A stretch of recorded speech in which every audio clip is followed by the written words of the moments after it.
Heyo, it's your girl Jocelyn, aka Joss Boss. Today I'm a female assassin, baby. I have prepared my whole life for this.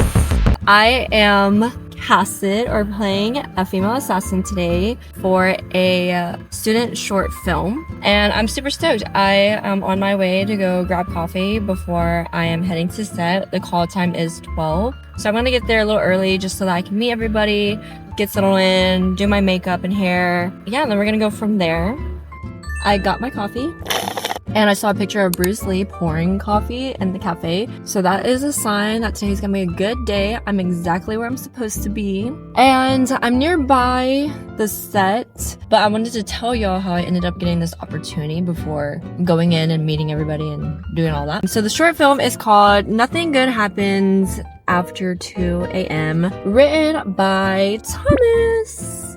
This kind of came out of nowhere. So I met Thomas I want to say like maybe 2 months ago at this year's LA Short Film Fest when I went to go and support my roommate, or former roommate now. I just remember him telling me that he was a bartender at the Roosevelt at a speakeasy bar called the Library Bar. And so whenever Anna came and visited me during the summer, I decided to take her with me to go check it out. And whenever we went to go to his bar, he was telling me that he was going to go back to film school and he's writing this short film, and he thought that I would be perfect for a particular role. And I didn't think anything about it, or I didn't think anything of it at that time until literally about 2 weeks ago. I received an email that he is shooting his short film and he would like me to play as the female assassin.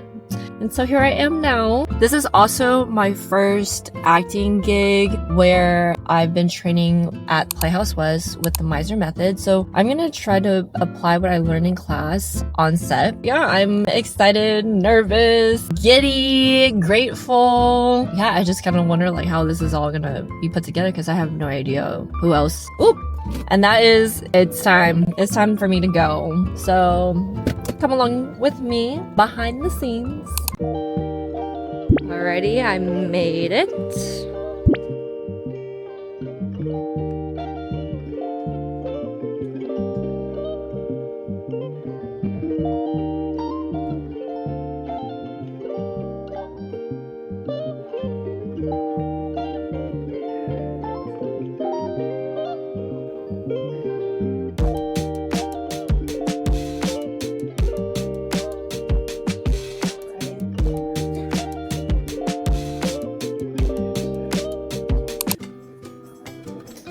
We made it to the dressing room. It's super cute, or like, you know, I'm always appreciative whenever there's a dressing room because in my early days of modeling, I have dressed in very odd places, but this is quaint. We got like a little, you know, space. It's always nice.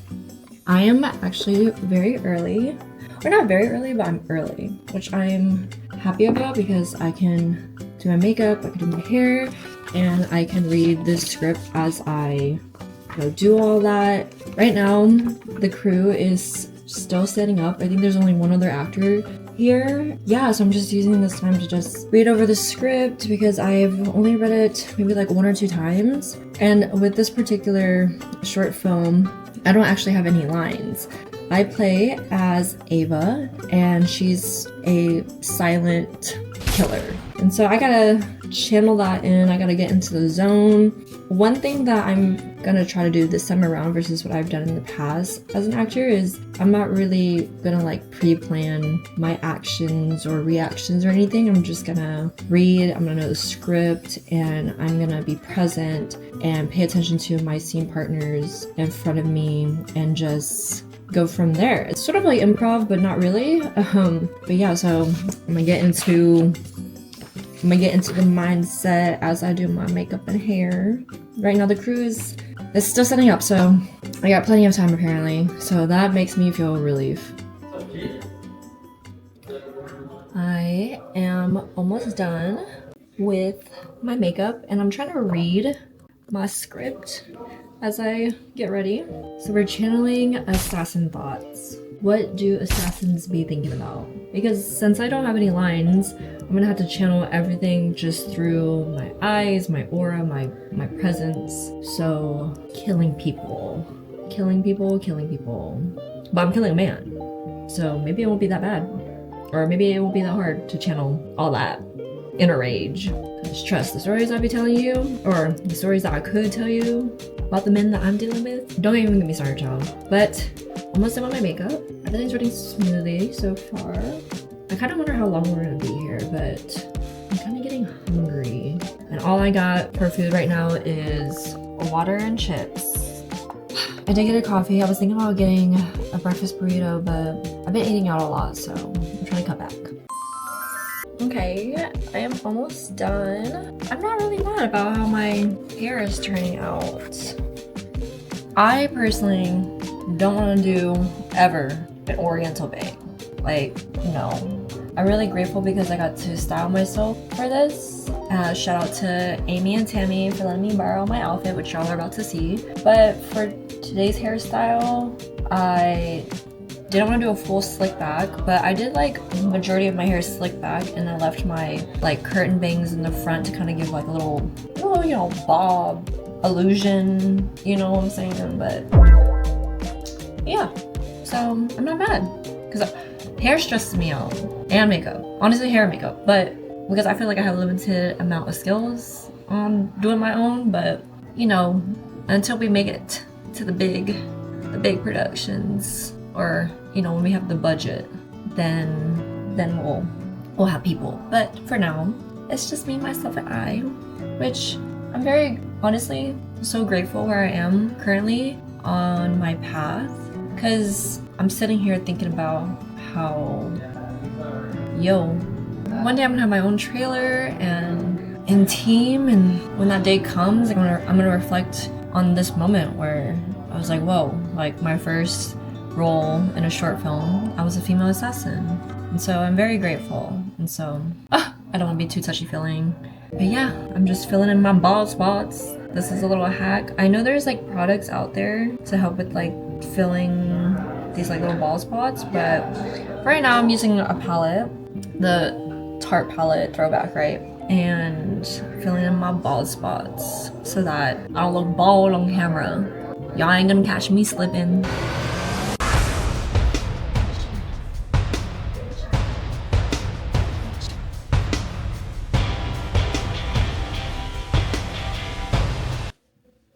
Okay, I am ready. We're about to get started. Just on time too, because Thomas just came and checked on me. But the outfit is on. Thank you to Amy and Tammy, or courtesy of Amy and Tammy's Closet. Thank y'all. And we're all set. Oh yeah, that looks fucking great. And then give kind of like a glance to Cole's gonna be directly to your left. Yep. Okay. Yeah, and then maybe even like do that with your eyes, like look to the left when you do the very last line. Yeah, and I think that'll work. So do like one to the couch, one to the eyes there at the end, and then that should be good. So don't give any line to the barrel. Right? No, do one. Do the first to the barrel. Uh-huh. So do the never heard of them, and then the maybe I have heard of them, like to the yeah. Nothing good happens after 2 a.m. Scene 1, take 4. Whenever you're ready.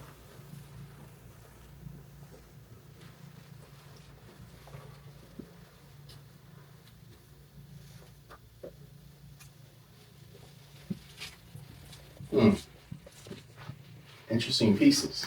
Those are original Williams. Never heard. And action. Pizza? You see, Cole, Jim Blossom, she has a package that belongs to me. I've gone through a lot of trouble trying to find her tonight, and that journey was what actually led me here. Yeah, I'm sorry. I don't know where she is. I'm tired. I've been searching for this woman. You can't imagine the places I've been. I'm supposed to be home playing game night with my kids. You ever play Wavelength? No. Listen, I'd rather you go search, okay? Otherwise, what's your name again? Chad. Of course it is. Otherwise, I'm going to kill Chad. That's not necessary.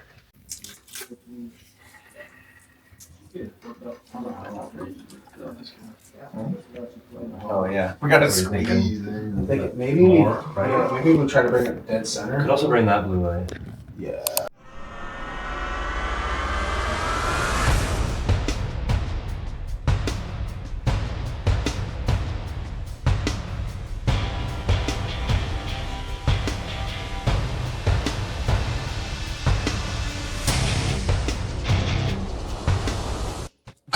Whoa, now. Who said cut the cameras? Because this is the extended edition. So originally for this short film, I wasn't supposed to have any speaking parts, but after getting to know the other actors, connecting with the crew, the director, Thomas, was like, I have to have more screen time with you and a part where you get to actually speak. And so on a different day, I got to have second shoot day. But this time it was at a completely different location. The first location, which y'all saw, was at his school. But the second location, we were in Chinatown, LA. And it was late into the night. And all I can really remember, because it has been a month since, I remember babysitting this fellow. Say hi, Aster. Say hi to the camera. Okay. I had to babysit this fellow. And so I brought him on set with me, and he actually did a really good job. He's such a chill guy. And I just remember I had to first film a part as the female assassin, Ava, where she's just barging through a door. It was kind of funny because Aster has never been in that type of setting before, obviously. So as I'm busting through the door, you just see this little guy kind of prance behind me, but it's such a serious scene. But no one will ever see that because obviously the framing was not to the ground. Once we've got that scene done, the scene that I am actually speaking in, I'm not playing as Ava or the female assassin. I am just a random person in Chinatown late at night. And what kind of people is just hanging around late into the night in Chinatown? I don't know, weirdos, or not even weirdos, I don't even know. But for the second scene, it was mostly a lot of improv. I knew the scene or the circumstances in the sense that the main character, he's looking for this missing girl or this person, and he just approaches me and another woman like, hey, have you seen this girl around? And of course, we're just reacting off of him. So it was sort of improv in that sense where based off of that actor's reaction, we were just responding. And all I can remember was that, we had a couple of takes, but there was one take where I think I was just playing high, out of it, because that's what I imagine a person in Chinatown at 2 a.m. They're most likely high because why are we outside at that time? It was just really funny because sometimes in moments I blank out and you could just see it in my expression where the actor's, acting and I'm reacting off of him and I'm just like.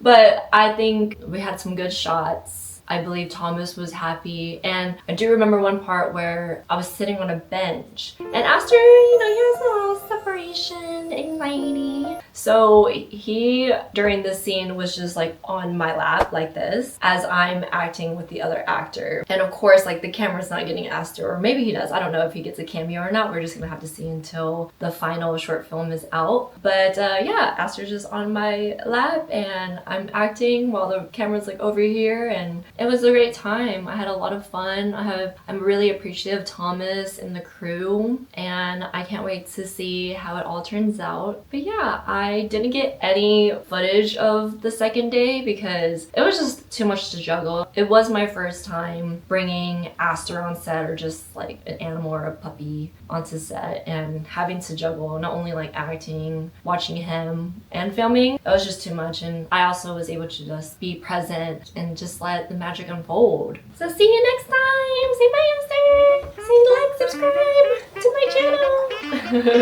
channel.